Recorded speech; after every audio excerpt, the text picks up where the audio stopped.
The world looks to California to answer the hard questions, for redemption, to introduce the unfamiliar,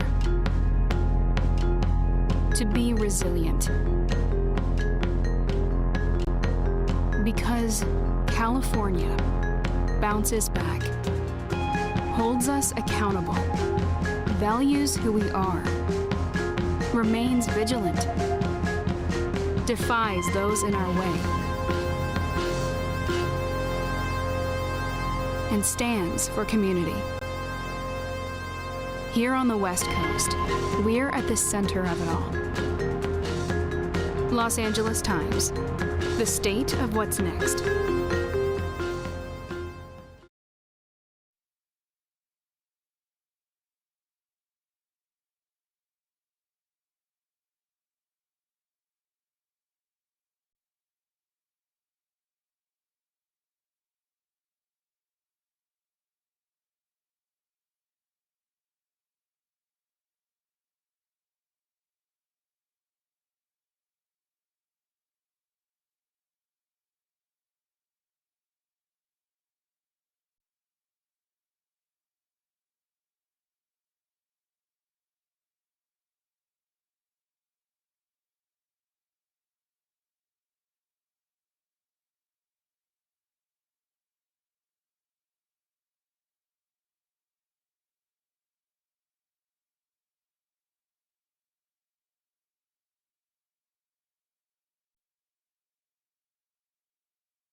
Good evening, and I'm Justin Chang, film critic for the Los Angeles Times.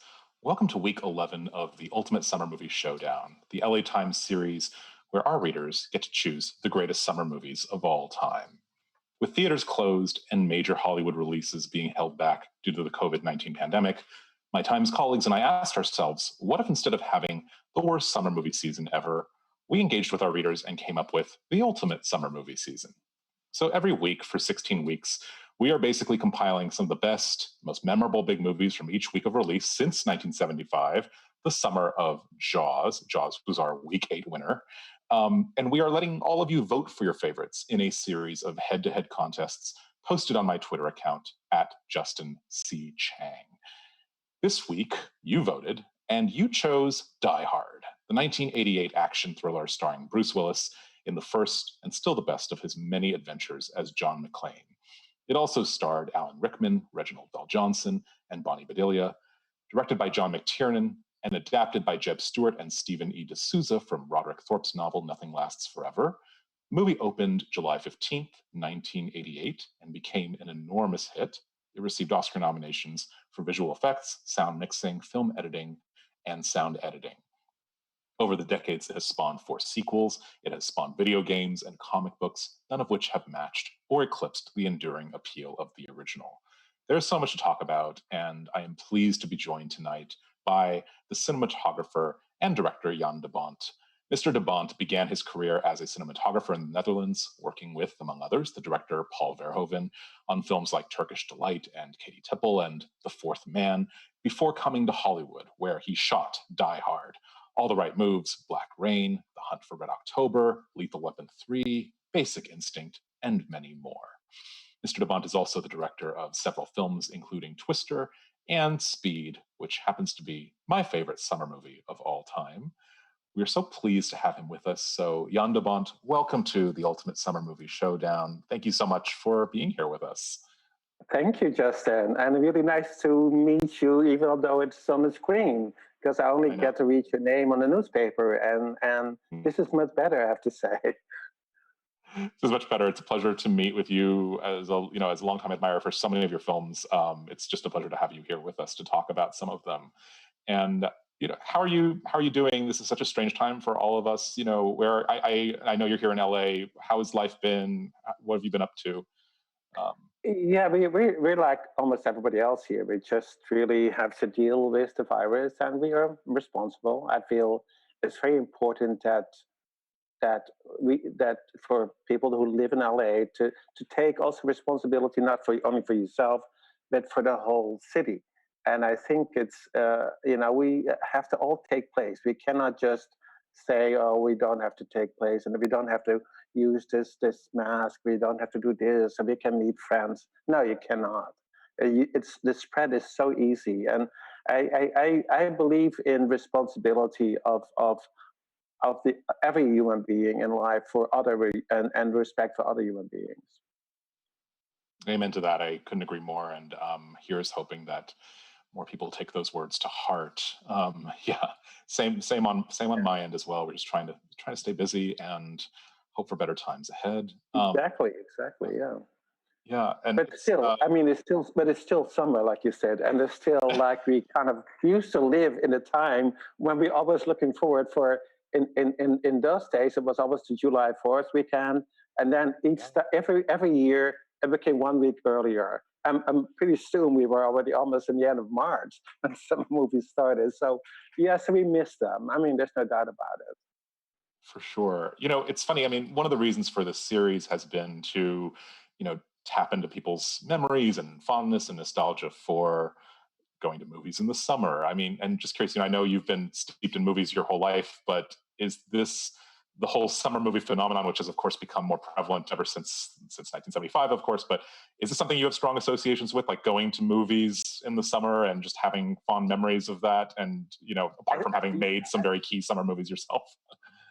Yeah, I think I'm very much like everybody else. It's like, summer movies is like going to the movies. That was a big part of how you how people entertain themselves, and not only that, so you can talk about it too. Did you see this? Did you see that movie? Did you see this movie? How great it was!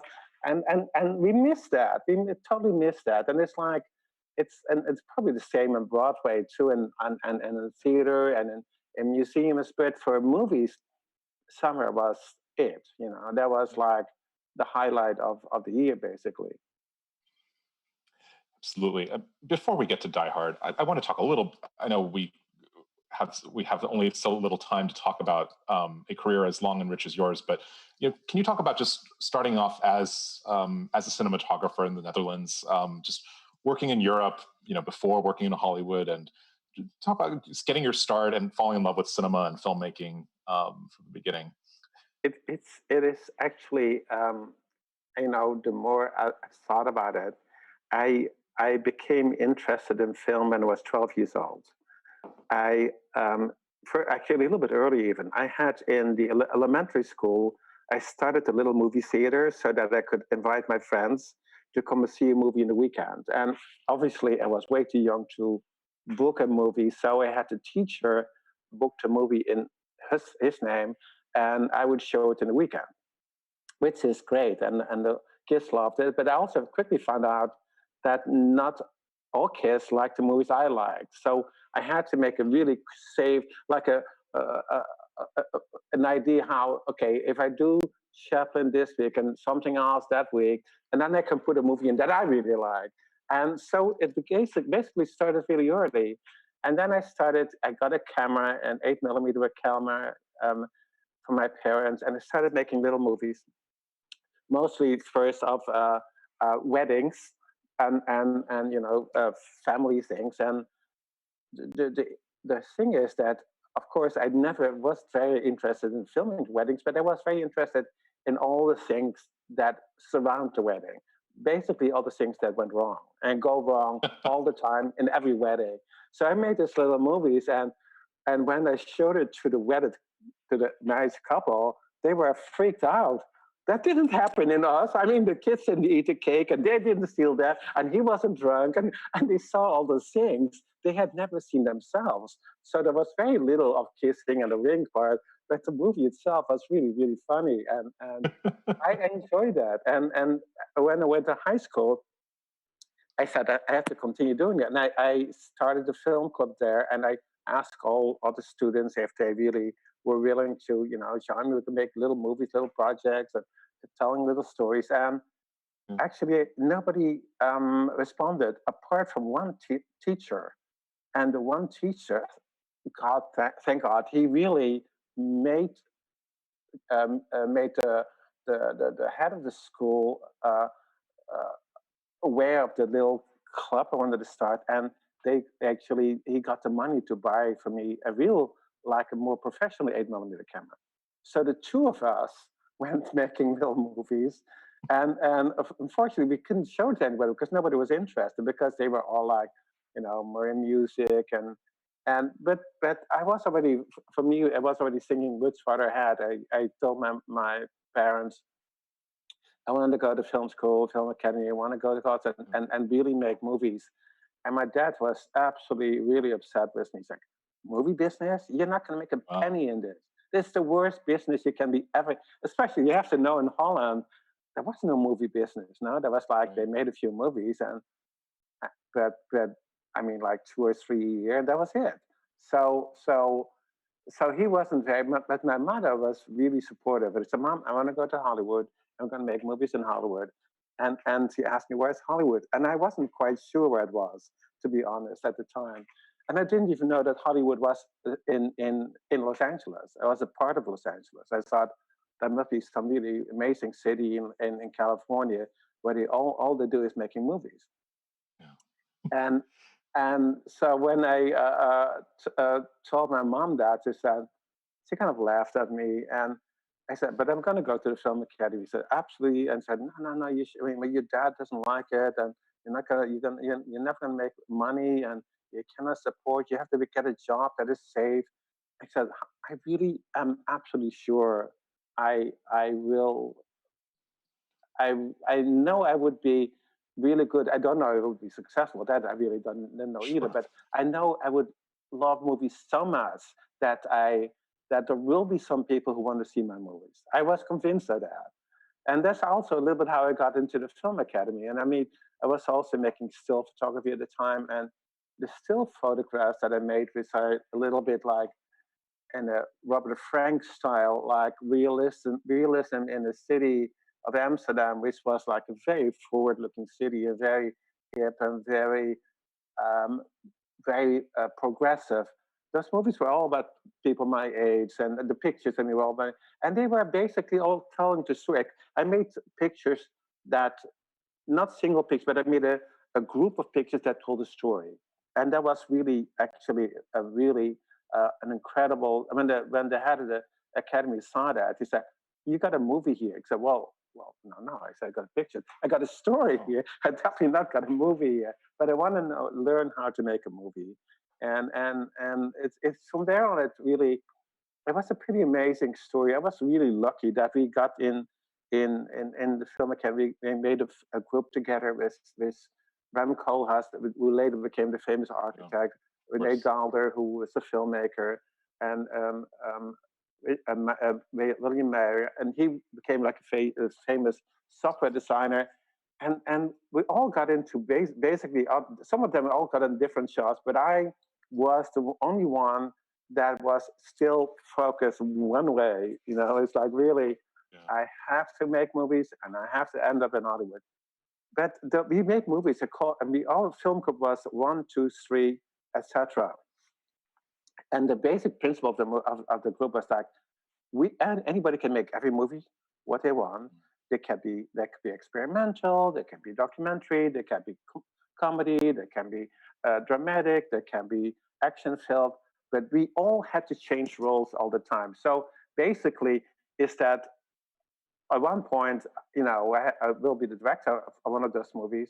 Then I will be the sound mixer, and then I will be one day I will be the actor in it, and the other time I will be the editor. So it was the best way to learn how to make movies because everybody was really critical of each other. You know, it's a great principle of if you any young director out there, if you want to get into this business, find some friends who are like the same things you do, and get to make movies together because your criticism is worth a lot more and more important than any other criticism in the world because you're the same age, you understand much better that what's going on in your head.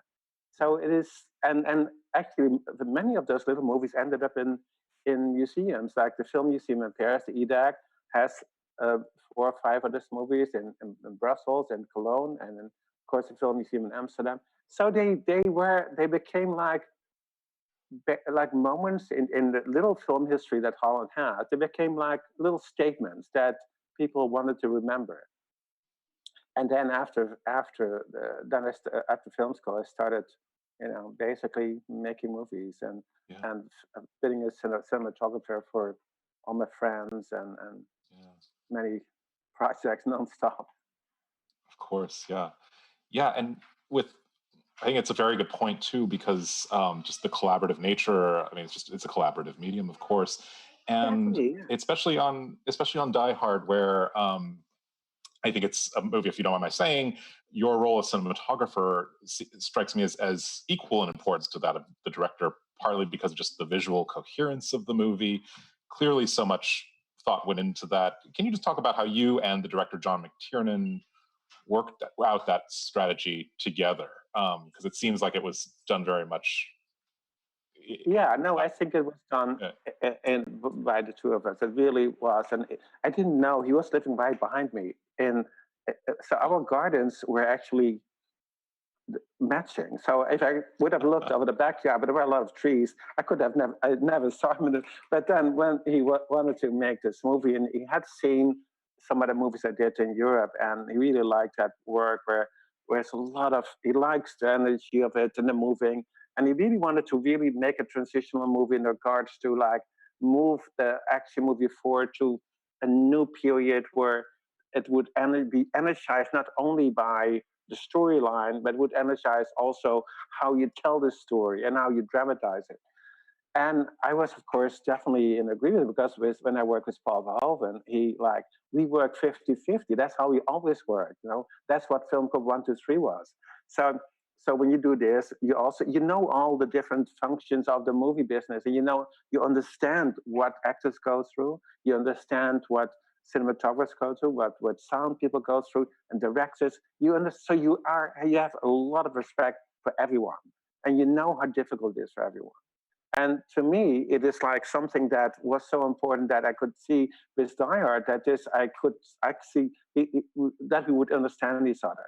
He understood the way I would visualize the movie, and I saw the way that how he wanted the movie to be. So there was like an incredible agreement right from the get-go, and he liked that I had this in Holland. I had this little. It's called a jib arm. I could move the camera, and those cameras are really heavy time now. It's not those little video cameras like from now, but the cameras were 75 pounds or more. The blimp, the huge. and I moved the camera as if it weighed nothing, so it could float through the image, it could float through the scene. It was really fantastic, and he loved that. And he said, "Can you bring that arm to Europe, to the United States?" I said, I'll make one here, and it's really we you don't have to import it. We can really make it and use it over here. And the whole movie is a little bit like that. So we had like there was something that is really in regards to diet. There's something I really would like to point out is that, so to me, it's one of the last movies in the analog system of action movies. So it was at the end of a long period of action movies in which ultimately they became a little stale, it became a little, you know, generic, and we wanted to bring absolutely new life in that. And I think by creating this new energy in it, and really like the camera flowed through it as if the viewer in the theater was actually being there. I was as if I moved the camera through all the action as if I would be a visitor in the theater. I want to see this now, and I want to see that now. And that kind of act, that kind of motion, it's like you kind of involve the viewer, and I love that. And I really see that when I see which people respond, and they cannot exactly explain to me why they like it, but I know it's because the motion gets them involved. I mean, the camera moves out, they are looking too. They're looking there, they're looking this way, up and down, and the camera goes over and back up, and that is so, to me, it's like my whole world is about making movies from the perspective of a possible viewer that could be me. Yes, I mean the camera is always in motion in a way that's it. To me, it strikes that balance because I think we see a lot of camera movement in contemporary action movies where it's very frenetic, but here it's very But there's a it's not. glide, but yeah, But it's not about yeah, waiting for that. No, no. It has to be purposeful. It cannot be just. right, It's really easy to shake your camera, and I see that. Of course, we all see that now many times. But that's not the point. The point is like it has to, that every motion that the camera makes has a meaning. So if you shake the camera when nothing goes on, it's like that's not good, no, because you're sitting still. Why would I shake the camera? No, so there's no reason to shake it. But if you would run and you chase, and I would get the camera closer to you while almost duplicating your motion and your movement, then they understand it. I am running behind the actor, and I am going along with them over the shoulder, and that is, but that's a very purposeful movement, and that I think is really key. So it's never about frenetic images, and that doesn't do anything to me. It's kind of, unfortunately, you see that a lot on TV now. They're trying to imitate those things, but that doesn't really work anymore. absolutely. Yeah, the visual clarity of a movie like Die Hard and many of the other movies you've shot, it does feel increasingly like a lost art in action filmmaking in particular. And one of the things that stands out about the movie and is just the complete visual clarity of it. The way you create a coherent space, the way we know where actors are in relation to each other in a scene, and of course the way we get to know very intimately the geography of that building, the Fox Plaza in Century City, which of course we know as the Nakatomi Plaza, which is as iconic a location. I cannot Yeah, believe you meant it, Justin. That was the whole point, because I know yeah, that the viewer will be totally lost in the building. The goddamn 43 stories in the building. So where do you know what other floor you're on? What staircase you're on? And I knew it was so important because I got really frustrated to watch a movie and I have no idea where I am. What room am I in? sure. What is this? And always try to connect it either to the outside. So that's why movie being filmed on location, you could show the outside. Okay, this is Olympic Boulevard. You look out there, you see that part, and so it kind of satisfies and basically um, makes the audience at least again, because they are not lost. You could never have the audience feel lost in a movie. That to me is, it's so, I'm so happy you brought it up, because that's really, Of course. and because directors, why do you have to do that? I said, no, I want to, I pen there, and then I go, I said, why do you do that? He said, because now we know, the viewers know where we are, and then they go to outside, and it's so important. I'm kind of Absolutely, losing the image. and under different circumstances, or even now, I would imagine that movie being shot, the inside would be different from the outside. It would be, or it'd be in a completely. Set or something. Was it hard to argue for that it was going to, that this was, you wanted to do this on location completely? And also just how was it decided that Fox Plaza was going to be the building, and just how did that decision get made? It was such a lucky location. It was right next to the studio. It was almost finished, but not quite. There were only two stories occupied. The rest was still in really finished up, and the rest and not all the elevators are working too. So the key thing with if you read the script, and of course you've seen the movie, and everybody's seen the movie, is that there's a lot of events and explosions in the movie, and that all had to happen in the building.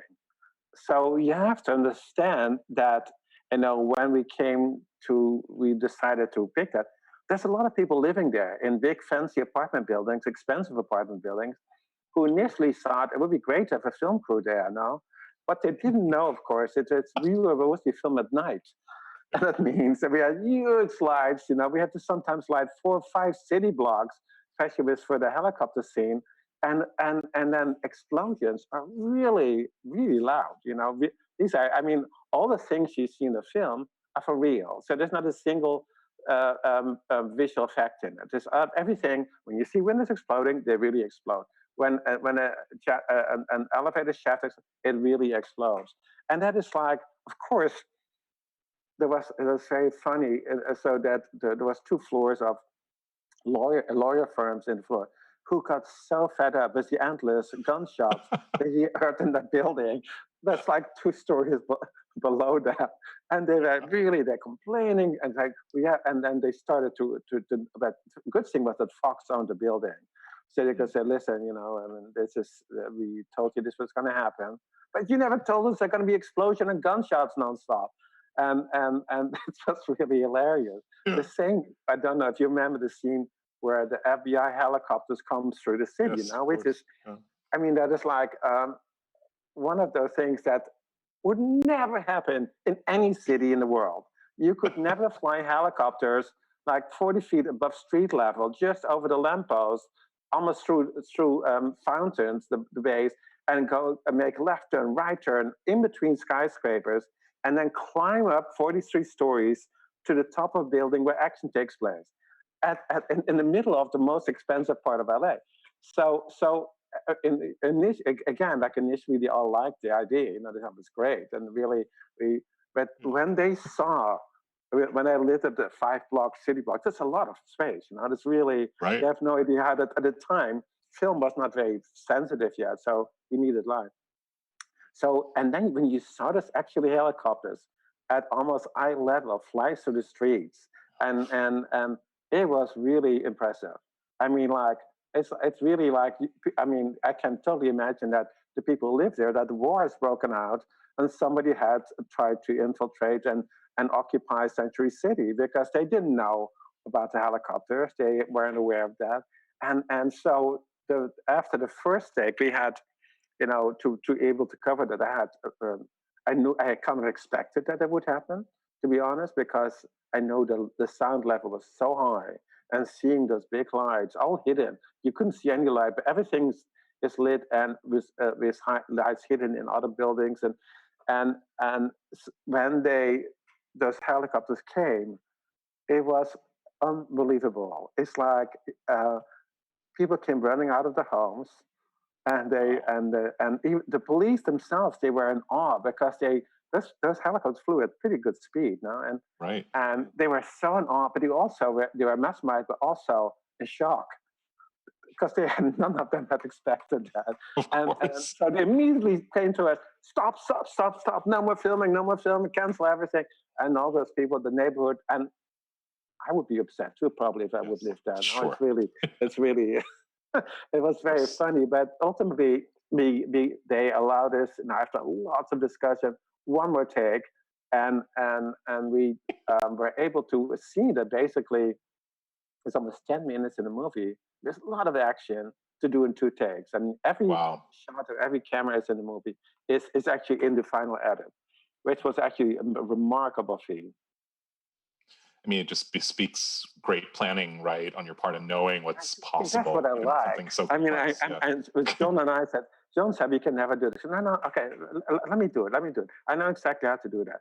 And I put 70 millimeter cameras in helicopters and another camera in the helicopter for the actors, another helicopter next to the pilot looking forward, a air-to-air helicopter to film those two helicopters, and the three, and we had a total of 24 cameras, and they were, and then a lot of cameras on the top of the building. I don't remember when all the people on the Yes. top. They were all, they all actually, if you really look super close, you could find some cameras, but nobody's Oh, ever wow. told me that they could find one. And there's 24 of them, and they all were filming all at the same time, and that makes it so special. It was real Yeah. time. It was a real. See, normally all those things got done in one cut, another cut, and then some real screen and green screen, and this was all for real, and that made it Yeah. so special. I want to go back now and watch the scene, not just for the pleasure of it, but freeze frame and see if I can find cameras. Yeah, no, yeah. You know, I want to. I mean, I don't know. I don't want to miss the opportunity. I just want to really think what is also so remarkable about Die Hard is the performance of Alan Rickman. I mean, mhm, to me, he gives the absolutely. best performance of the movie, and I think he's like he gave.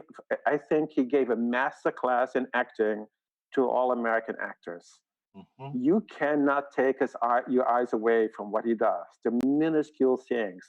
You don't have to do much. He always like so understated and so powerful, so that he only has to turn his head. You would look at him. And this guy had never done an action movie before in his life either. So Yeah. it was pretty amazing to see how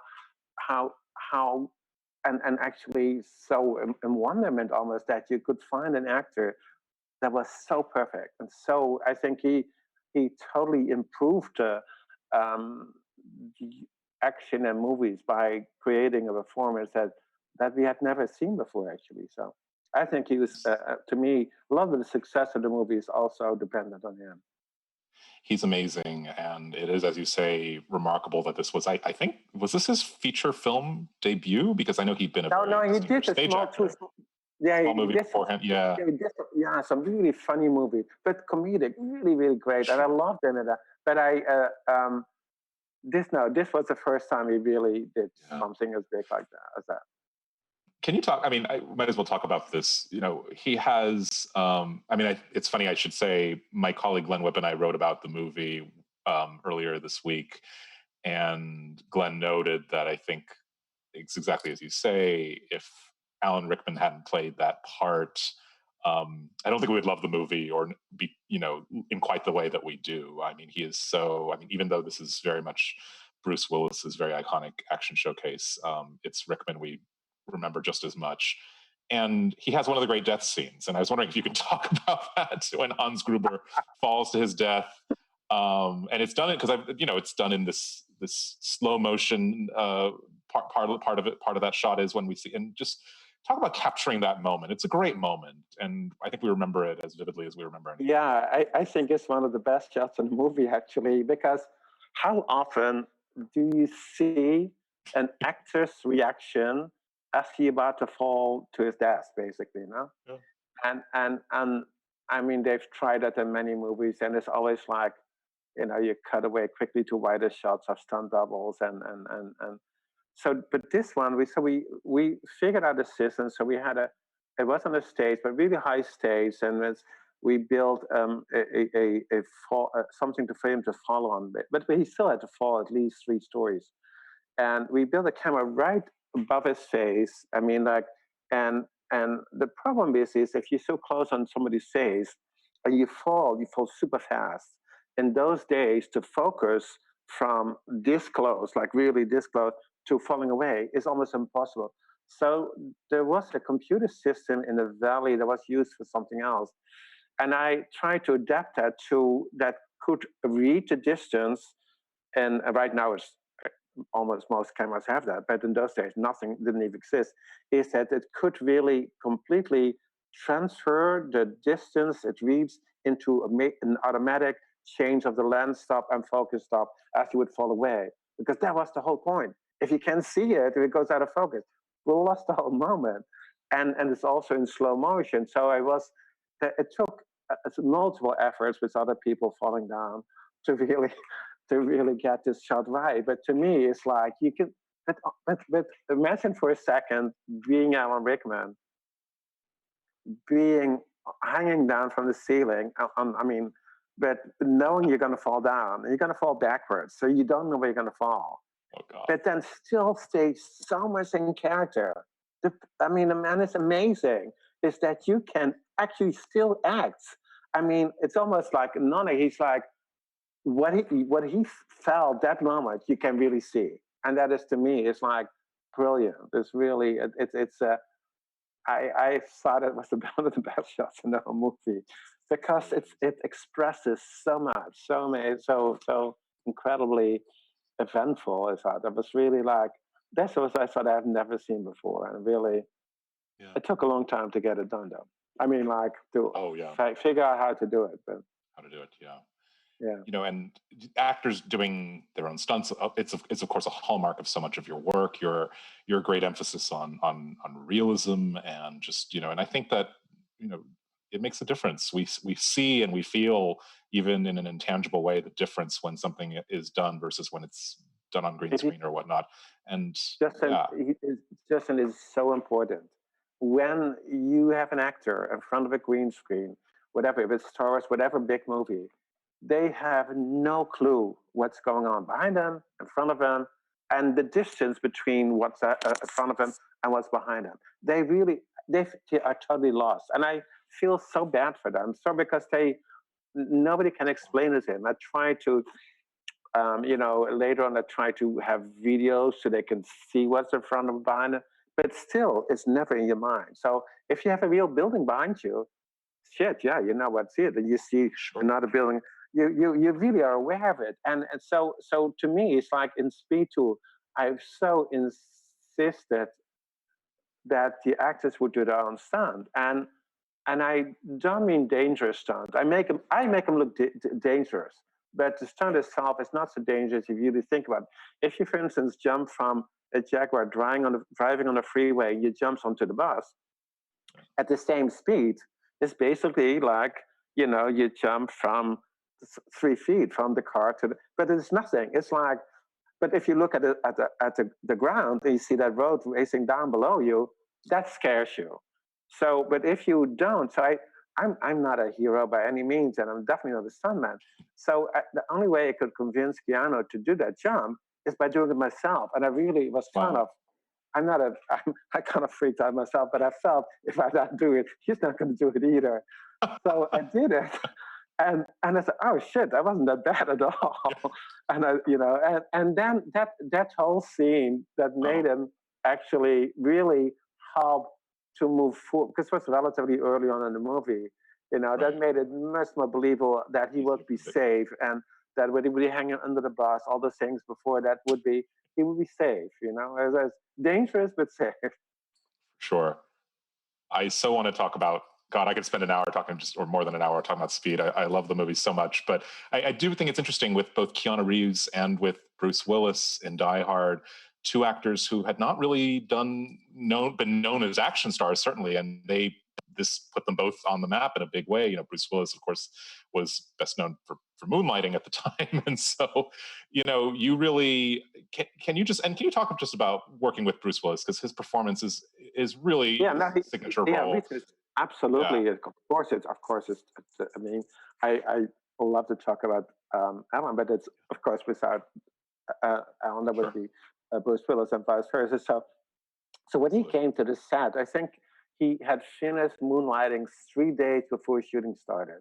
So nobody knew exactly what to expect, which was really insane. Like, how can you barely had time to dress him? All we knew that we had to get him in an outfit that he could take his clothes off, that he would actually basically at the end, like what you see in the picture here, that he would be as macho as you can possibly be, and that is the traditional part of the movie.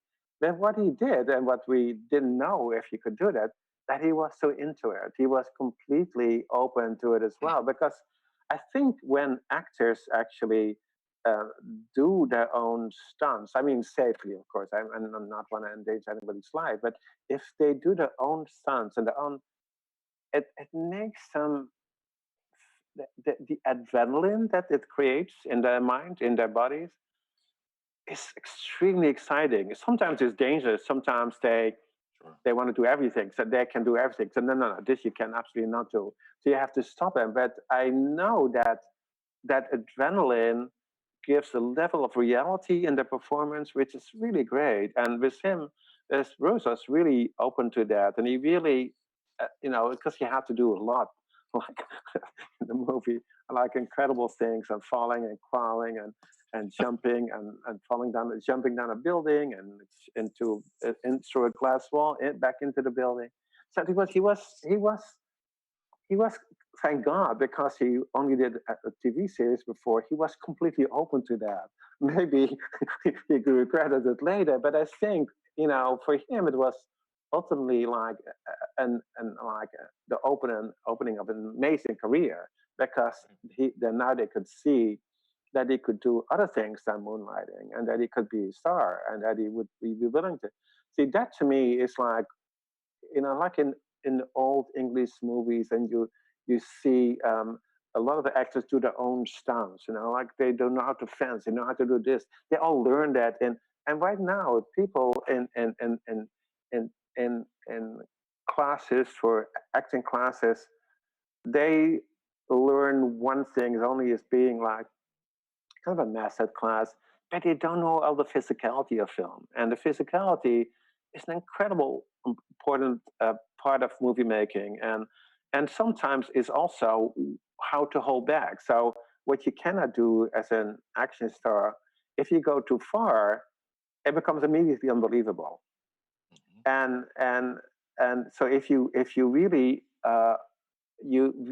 have to then understand a little bit what you're doing, and you have to understand how to deal with your own adrenaline that you guarantee create, and how to use it for your own benefit. And it takes a while to get to for that to happen. But I think with I also, because he had to work for so many weeks and months, I should say, and nights especially, he was not afraid of it. And I think that is a pretty gutsy thing to do. I have to say, that's like, you don't find that very often, is that you really can be so that you find a person who is like want to be that character. I mean, physically and all. And he, we had always doubles and stunts and ready, but it wasn't really necessary, really. Yeah, it's good. To me, that is like, I think that's all my favorite movies are movies where people do their own stunts. Like if you think for a second of John Frankenheimer's A Train, Right. Burt Lancaster running along the top of the train, jumping down up. That is fantastic, and it's all him. And that scene is so good only because it is him. And he does it, and he responds to all the danger. And he was dangerous to slide down the pole and run back. It's so fantastic. So that was one of my favorite scenes in my early life when I saw John Frankenheimer's movies, and especially that particular one. It is so great. So that is what it should be, and he totally understood that. It was really amazing, and and of course Lancaster was like, he was an understated actor, so he didn't like going over the top. Over the top was quite often, that's mostly safe for the pro Die Hard movies, where it kind of was expected to be, a little bit more like, you expect all the scenes that you have seen before, and in this movie, it is we were trying to avoid it as much as we could. That's basically what John and I tried to do. Yeah. With So did we talk enough about speed?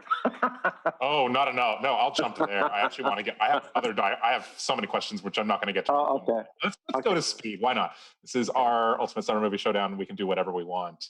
And this movie, which I go back to every so often, I just it's in constant rotation, kind of in my house. So I understand that Die Hard had some influence on this movie. I know that you Sure. Yeah. got attached to it through McTiernan, and also is it true that you were stuck in an elevator on Die Hard, and then that's how the elevator prologue came to be. Yeah, absolutely. I read that somewhere. So yeah. Yeah, so we were stuck in the elevator. It was lunchtime at night, so it's a night lunchtime, whatever you call it. Oh my God! And so we had to go. You had to go down all the way to the ground floor for lunch, or for nightly lunch, and so the people got in, and really always more than, of course, would be allowed. So, and we started, push the button, and then it fell and immediately stopped. And that was a mistake. Now you need to, no, let's not worry about this. And pushed again, and nothing happened. And then people started to freak out.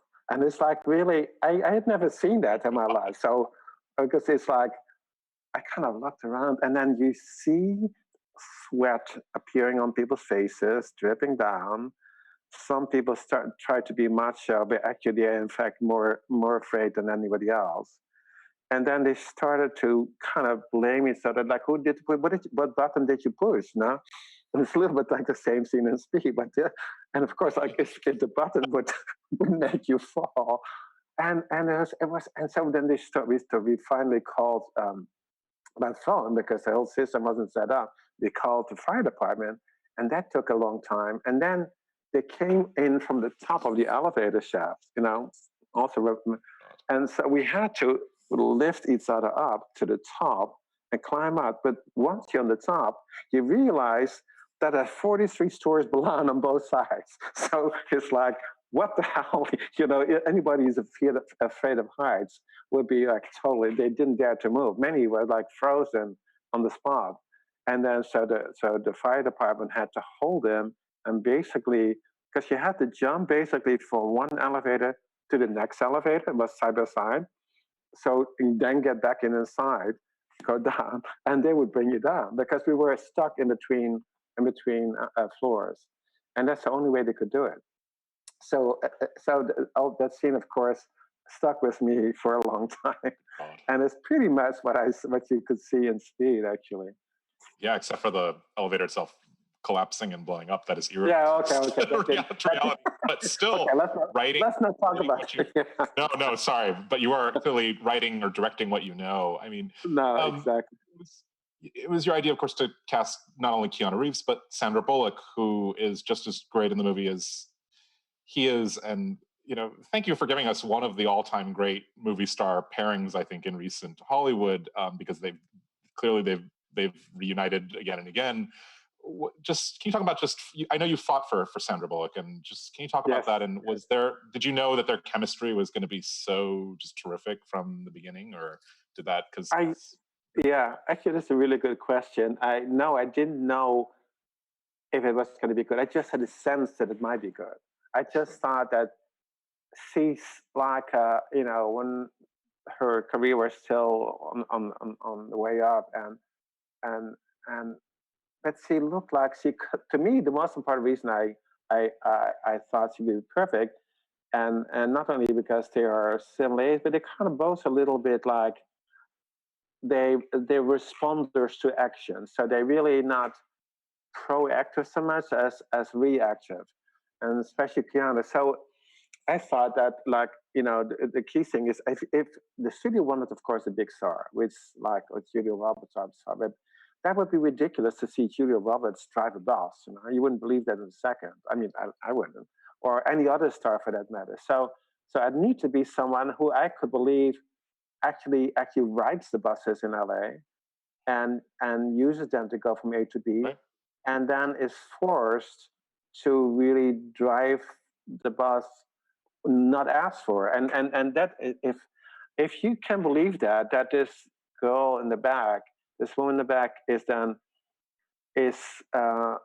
because she knows the driver, because he is on that route so many times, I totally believe that she would then take over. I mean, I could not, of all the other people I casted in the bus as passengers, that would be the only one who could have done it.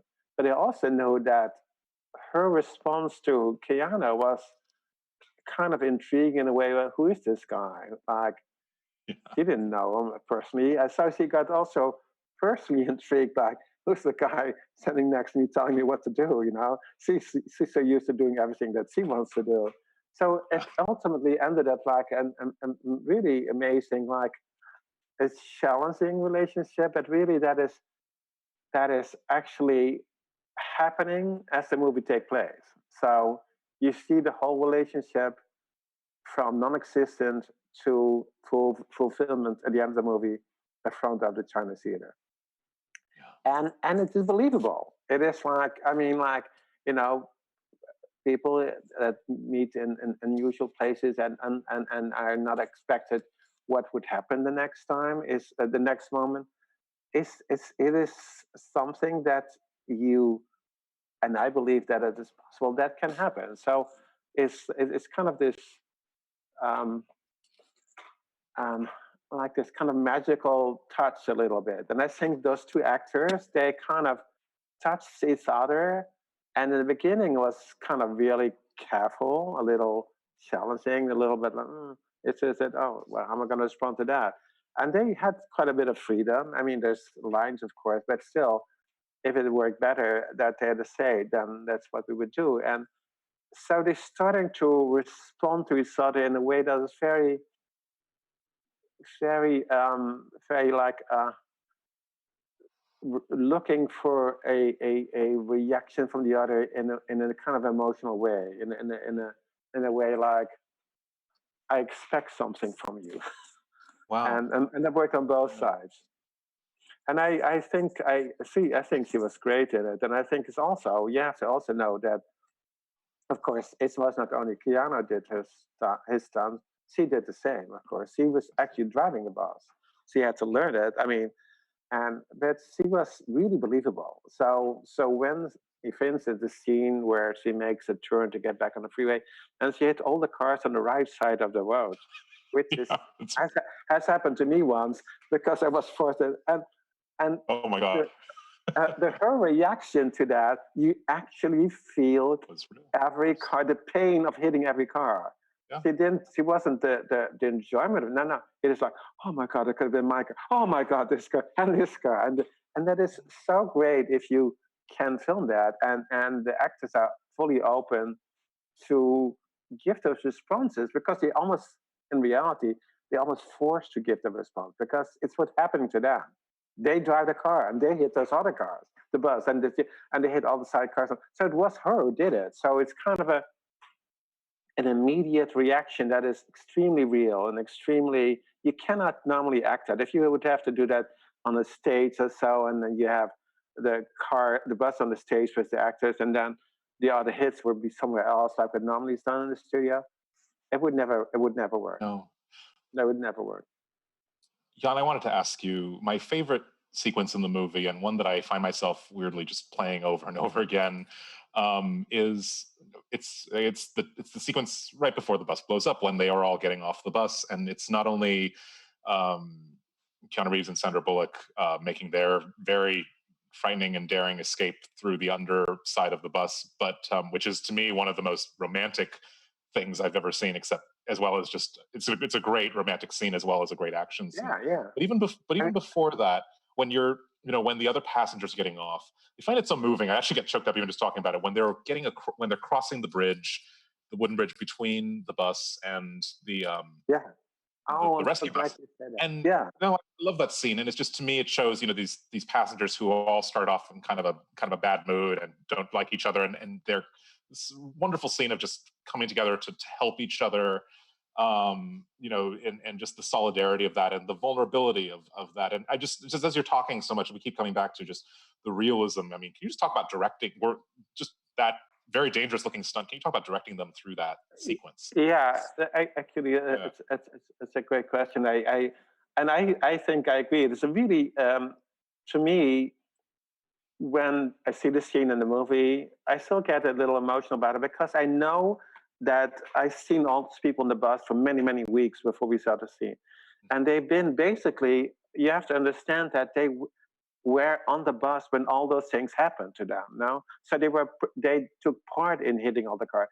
Took part in the helicopter flying over and all. So they physically actually, and they were all like, this was a real mixture of Angelinos that were on the bus. It's like I drove the bus many times before the movie, and who drives the bus in LA? Who rides the bus?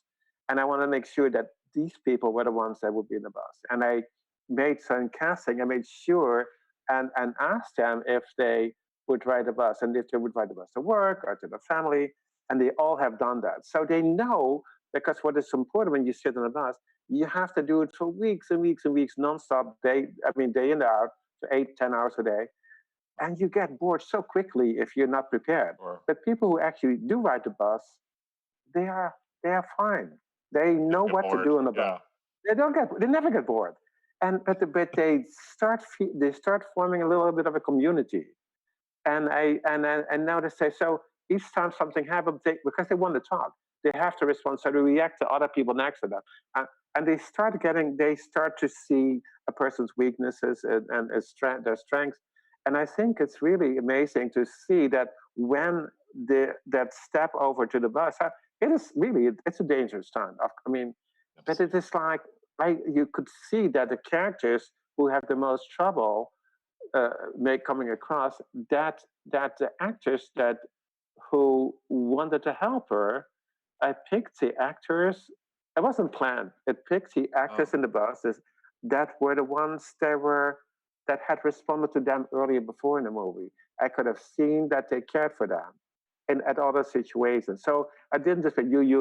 No, no. I think it went you, and the person behind her, and it works so well because they really holding it. They really, and it is amazing that came across. I mean, I didn't know when I was doing it if that would sure. be the result, but I think it's the fact that you notice it is really very meaningful to me and important because Oh, glad. I tried really hard to make it work. That all those people formed a team and a community of all different races that were trying to really help each other because that's all they could do. It reminds me of that quote that every film is a documentary of its making, and I think just your emphasis on the realism, it seems true of this movie, as crazy as that sounds. Yeah. Yeah, yeah. It's we have some reader questions, but before I get to it, I have one last question for you, Jan, before we turn over to reader questions. I didn't even this was not planned, of course, but today is July 23rd, whatever that is, 23rd. It's the birthday of Philip Seymour Hoffman, who you worked with in Twister, and is such a brilliant actor. He tragically died in 2014, and in Twister, of course, he plays the storm chaser named Dusty in a very memorable and very funny performance. Just can you talk about working with him? And I mean, I know it's a supporting role in the movie, but did you have any sense back then that he was going to become like the great American actor of his generation? Yeah. Mm, Now, let me start at the beginning. So Lisa Brahim Garcia was a casting person. So we were really close to filming, and that was the last part we still needed. And I told her I described a little bit what I had in mind, and then she suddenly you have to come up right now. Like, he's right here. So who's here? Dusty is here. Dusty, who is Dusty? The movie Dusty. And so I went to see him, and he looked basically then in the room as what he looked in the movie. It was not only that, but because he didn't know what he was going to look like, no, but it was like I could see.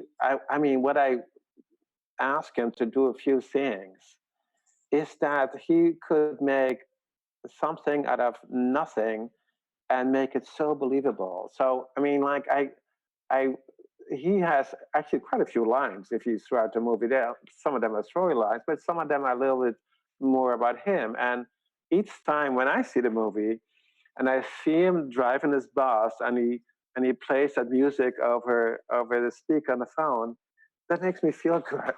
And because he was so nice to work with, he was Oh, incredibly shy, which I wow. mean he was at the very beginning of his career. And but to me, as one of the team members, I thought he was like the most perfect team member on the movie. Wow. And I had no idea that how his career was going to go. But I only saw, of course, I saw all his movies, and he's one of the most brilliant actors ever. Amazing. And so looking back at it, I kind of felt that he knew that he was great, but I had no reason to believe that because I'd never seen it, and nor did I know that that's what he wanted to be. So it is. Each time when I see it and I look at him, and it's like I talk to my wife about it.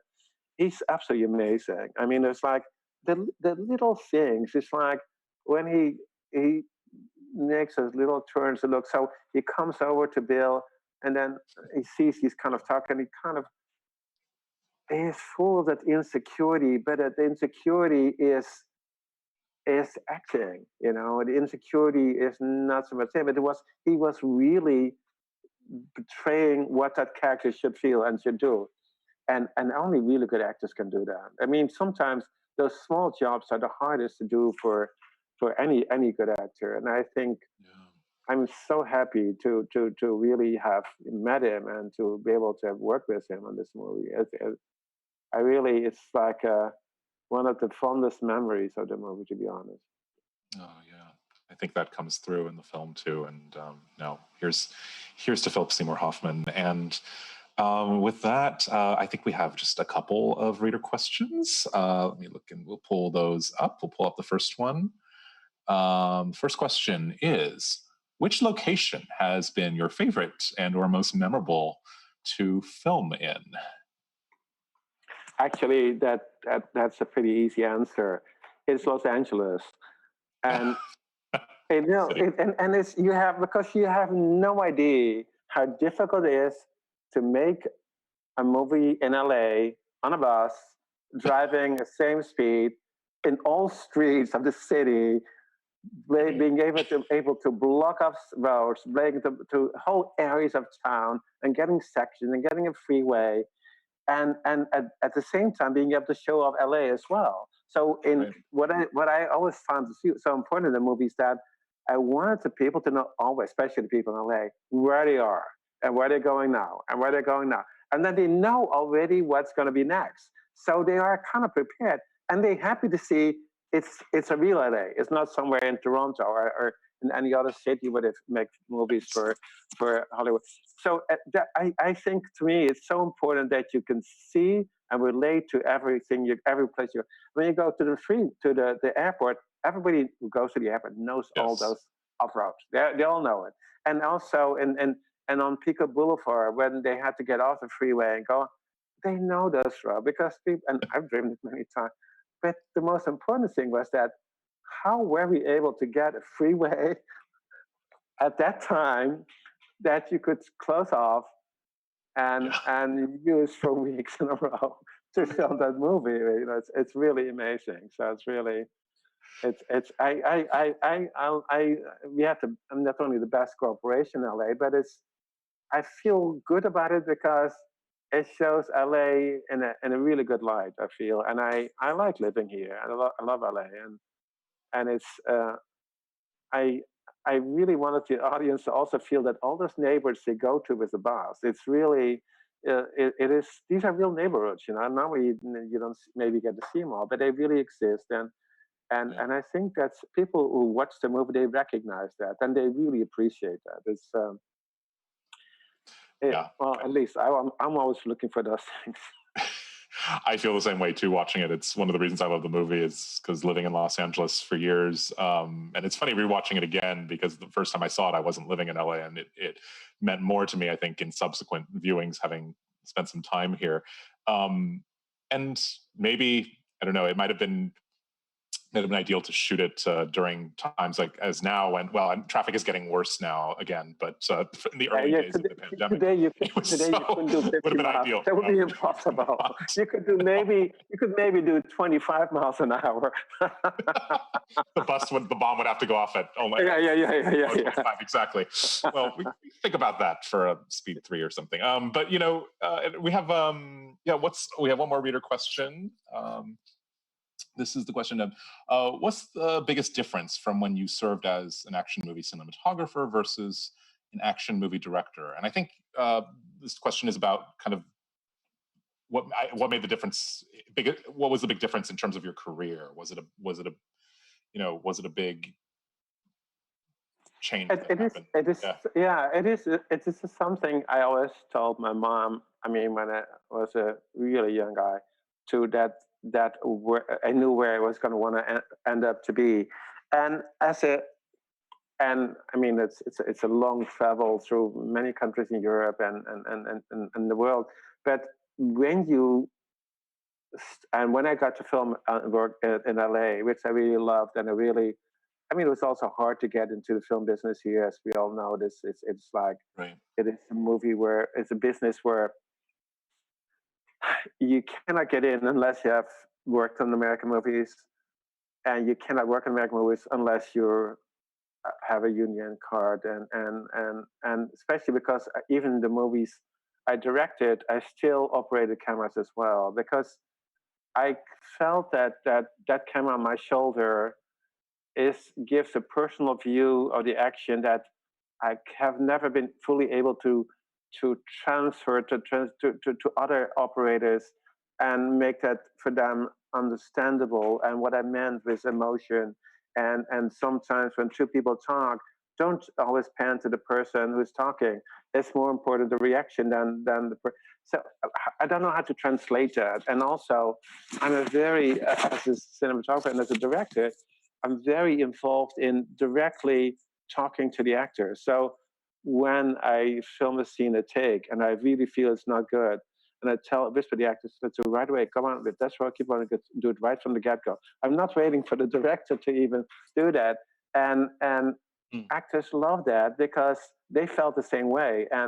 And so I'm only in there to make them look good. That doesn't mean I'm the cinematographer, but the relationship between a cinematographer and the operator, in my case as well, is there's a direct contact between the actors and you. You have to absolutely love the actors, and you have to really put them at ease. You have to totally respect them, and you have to really understand what they go through to do it right. And if you don't get that, you're why even do that? I mean, you never get a great. So it is so from to me, directing wasn't such a big step because I was always talking to the actors, and I mean, I have to say, the directors let me do that too. So they never, when they saw me and asking, and quite often, if I didn't think it was right, I was like, it's out of focus. Let's do one more take. And keep going. And I just made it up as out of focus. It wasn't really out of focus, but I really didn't think the performance was good. And to me, ultimately, that's the only thing that really matters. And if you it ultimately will make the movie better. You know, if you think that I think the actors can do better, then and he always appreciated it. I never heard an actor say, "What did you say? Why I have to do one more time?" Said, "Oh, thank you, you did it." They always were grateful that they could do another version, sometimes too. Yeah. So it wasn't such a big step for me. I was like, I knew it was going to end it there one day or another. Absolutely. I think what comes through in these films and your films is the human element. I mean, and I think that it's a reminder that we sometimes think about cinematographers and other people, editors, production designers, whatnot, as the technicians, and of course, it's a hugely technically demanding job. But you are really putting yourself in the audience's position as well and responding, perhaps first and foremost on an emotional level. So I think that comes through Yeah. very much. Yeah. Yeah, thank you, thank you. And but it is really true. It is teamwork, and if you respect everybody in the same way, there's no jealousy because everybody wants the same goal. They all want to mm, make the movie as good as they can, and they want the actors to be as good as they can. They want to make it look as good as they can. They want the sets to be perfect. Everything. It's an amazing profession where you are involved in so many other professions at the same time, and they all combined ultimately in one vision. And that's to me, it's extremely exciting and always has been exciting. Yes.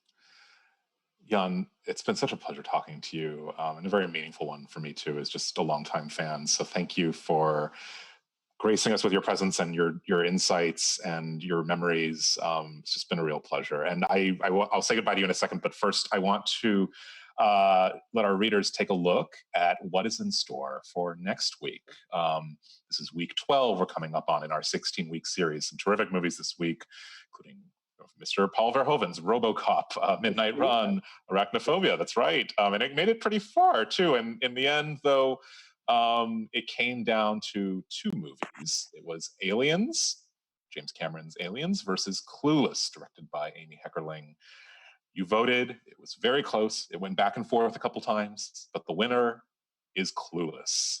That is our Week 12 winner for here on the Ultimate Summer Movie Showdown. We will be back next week, same time, to talk about all things Clueless with another special guest, hopefully a guest as special as Jan de Bont. So thank you so much again for being here with us. And well, thank you, Justin. I mean, it's really nice to talk to somebody who loves movies so much, and that is and understand it. It's great for me. It's a pleasure too. Thank you. Truly a pleasure. I really appreciate that. Thank you so much for being here. Thank you for to all our readers for watching, and we'll bid you good night. Okay, thank you. Bye-bye. Bye-bye.